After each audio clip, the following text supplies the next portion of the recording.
Hey everybody, and welcome back to Stogie Review. And for this review, I'm doing the La Barba Purple Corona.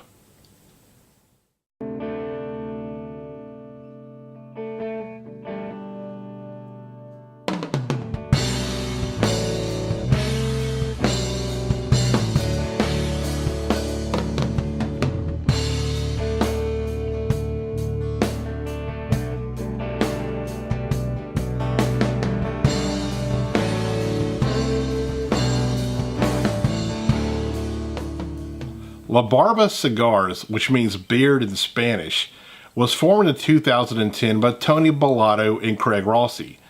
They met at Havana House Cigars in Niles, Ohio, which Tony runs, and they quickly formed a friendship with it through cigars, where they decided they want to build their own boutique line of cigars, and that's where La Barba was born. Now, they had an original line that came out, I think it was 2011 or 12, which has a red label. It's just called the La Barba.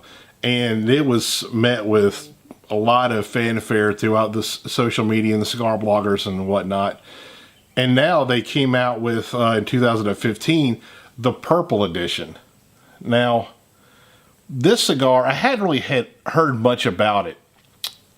But when I was actually on the Drew Estate Memorial Tour when it was over in Europe, Logan from Cigar Federation was with us, and he was talking about how great the cigar was. And I told him I had never had it before because nobody around in my area carries La Barba cigars. So he said, well, when we get back, I'm going to send you some to check out and see what you think. And that's where these came from. So thanks, Logan. I really appreciate it. Now, it has a really unique blend of this cigar. It has, on the wrapper is an HVA Ecuadorian Habano wrapper. And what HVA is, I've actually seen this popping up in a couple of different small boutique cigars. And what that is Habana Vuelta Abajo, which is a region in Cuba in Pinar del Rio. So I'm guessing what it is specific seeds that was from that area that they're now using in Ecuador to grow this wrapper. The binder is Dominican Corojo, and the filler has also got Corojo, the HVA tobacco in it, and also a tobacco called Carbonell, which I've actually never heard of. I'm not real sure what kind of tobacco that is. So it's kind of interesting. But this cigar was blended with the help of Robert Caldwell and Henderson Ventura, and it's made in Tabacalera William Ventura in the Dominican Republic. And it retails for about $9, which is really not bad for a boutique cigar because their overhead is much higher than usually for like the bigger cigar companies. So usually if it's under a $10 mark for a boutique, that's pretty good in my eyes. So let's go ahead and take a look at this cigar. Get a better look at it. There we go. It's really a Corona Gorda size. I mean, because this cigar, it's a 5 3/4 by 46 ring gauge, which is really Corona Gorda, but they call it a Corona, so we'll just go with that. But anyway, let's look at the cap there. Really nice looking. And the end of it, get the foot. You can see it there. Well, if it'll focus. There we go. Really nice looking. It's a really nice looking cigar. Really well made. Anyway, let's go ahead and cut the cap off and let's check the draw on the pre-light flavors.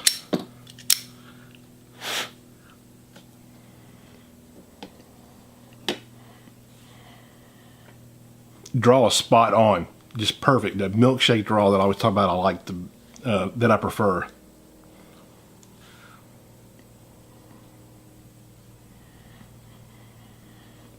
Very rich, earthy flavors on that pre-light. Let's light this thing up and see how it goes.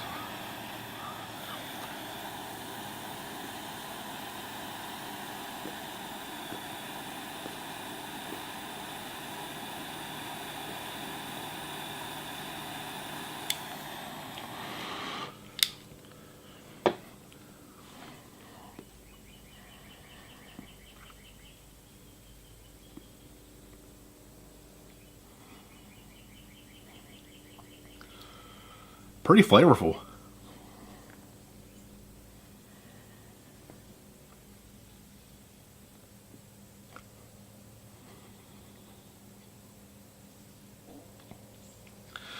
I mean, right from the beginning, you get a ton of flavor. I mean, it's got, I'm actually still picking up more flavors.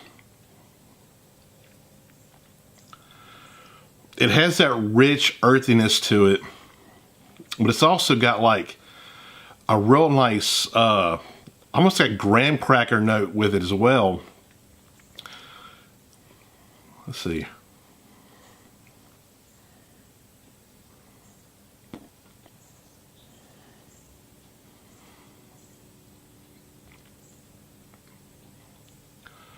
Got a hint of spice, which you really get on the retrohale, but it has a nice butteriness to it also. Gives it kind of a even more depth of richness about it.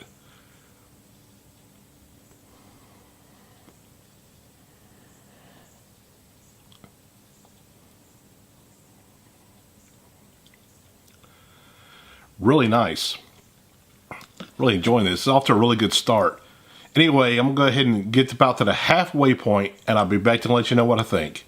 See you in a second. Hey everybody, I'm back. I'm at a little bit past the midway point now. What I'm getting on the cigar at the midway point is I'm getting that nice buttery caramel. It's still got the earthiness to it. I get a little bit of cedar. I get the graham cracker note, and I'm getting white pepper that seems to kind of get a little bit stronger as the cigar burns closer to the end of the cigar. Kind of the odd thing that pops into my head when I'm smoking the cigar, especially near the middle part here, is something that Logan from Cigar Federation, who sent me the cigars, he probably will find funny. But while we were in Europe on our trip, we had two fellow cigar bloggers that run a massive cigar blog in the Netherlands that we befriended over there, and we kind of went around with each other at the Intertobacco trade show in Germany.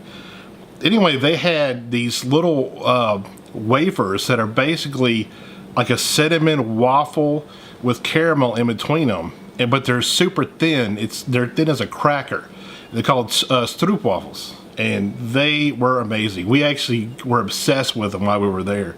I can't tell you how many Logan ate. I mean, every time we went near a pack of them, they just disappeared. It was hilarious. But anyway, this graham cracker note, along with that caramel kind of buttery sweetness, that's what it reminds me of. It's the first thing that pops in my head. Now, some of you probably have not had that, but I mean, it's available in the United States. Especially when you go to somewhere like a Whole Foods or Fresh Market or Trader Joe's, something like that, you'll find them. But the ones we have here aren't exactly as good as the ones we had in Europe, but they're still pretty good. But that's what pops into my head with this flavor profile at the middle of the cigar.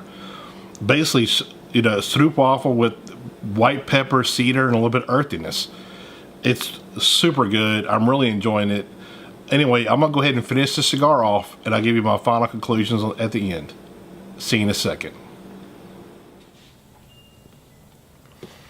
Buddy, I'm back. And right at the end of the cigar now, I'm pretty much getting the same flavors. The white pepper to me has actually died down some, and I was kind of expecting it to keep ramping up a little bit, but it seemed like it peaked in the middle, and it's kind of died off. Now what I'm mostly getting is kind of like that graham cracker caramel sweetness, but the earthiness is kind of ramped up a little bit. They're kind of on even terms there. They can kind of both have the same strength to them. So it's a pretty interesting cigar. I really enjoyed this cigar. I think it's one that I definitely would like to get a box of these for sure. And for $9 a stick, it's not too bad. I know these are a little bit hard to find. I know Cigar Federation has them on their store, but I'm not really sure where else. But I know a lot of cigar shops, especially the ones that specialize in boutiques, I've been seeing these show up. So this is one you probably want to search out if the flavors I described, if they sound interesting to you. It's probably medium bodied. So I think pretty much any cigar smoker would probably be able to, you know, it's approachable to any cigar smoker.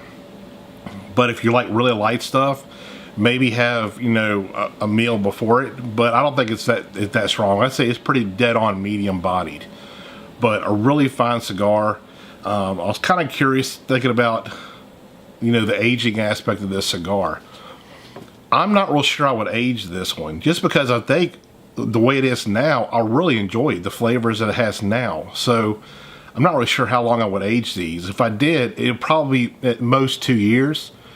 Maybe see if they kind of just, the flavors kind of meld together a little bit and just gets an even smoother flavor profile. I mean, though it's pretty smooth now, but I just enjoy the cigar a lot. I definitely want to get a box of these for sure. So check them out. I've never had the original La Barba line, so I'm definitely interested now in trying one of those out to see what it's like. But $9 a stick, I think it's worth $9. So check them out.